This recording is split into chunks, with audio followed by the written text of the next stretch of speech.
first thing that I do is create custom colors. And to create a color, I use water and I mix 2 or more colors together in the mixing palette with water. And voila, custom color. This color is a red-orange, and now I'm randomly placing the wet paint onto dry paper. You can see that I have quite a bit of control over where the paint goes when I'm working on dry paper. I always keep a paper towel next to my workspace so that I can blot my brush, and I pretty much always use a round brush. Here I'm blowing the paint through a little cocktail straw that I've cut into a short piece. And now I'm making a new custom color with blue and green to make a teal. Again, working out of the mixing palette and not out of the pigment so that I don't have overly pigmented paint, and randomly placing the paint onto the watercolor paper.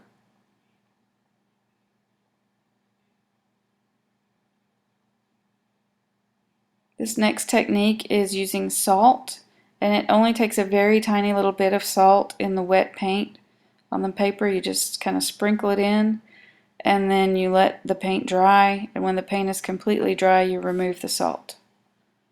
Here I'm making a blue-violet by mixing the purple that comes in the watercolor pack and mixing blue with it.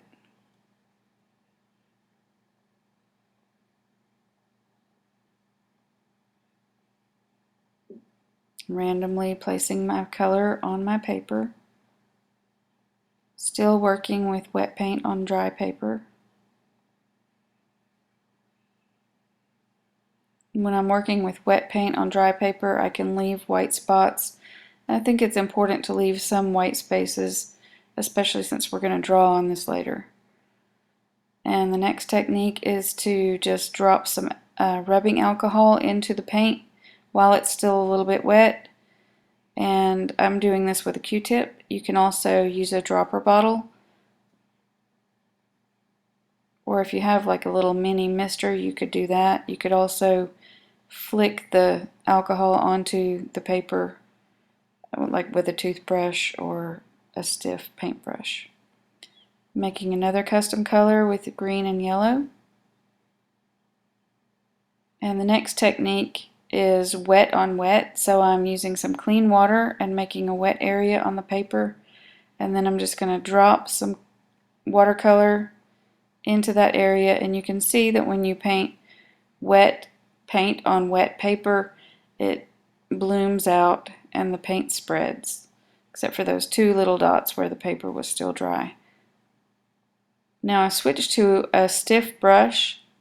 I'm making some more red-orange, and this is an example of how you can splatter the paint. Just flick the bristles. You could also use the soft round brush and tap it against your arm or against a stick or another brush, and it would make bigger droplets. Now I've moved back to my round brush, and I'm just spreading the colors that I've already used throughout my work so that I have a more unified composition overall. Still leaving some white spaces.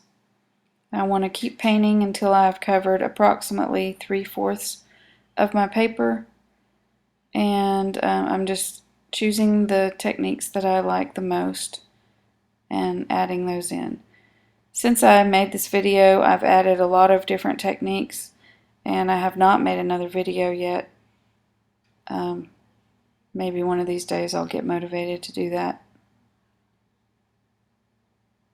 But I use my document camera and do live demonstrations of the new techniques.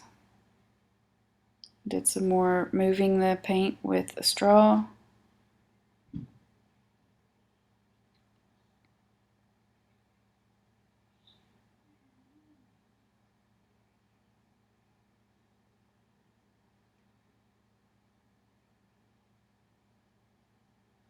And I'm again just adding in some of that lime green so that it's not all just concentrated in one area. Overlapping. I think that red orange is already dried, and I've overlapped it with some lime green just to see what happens.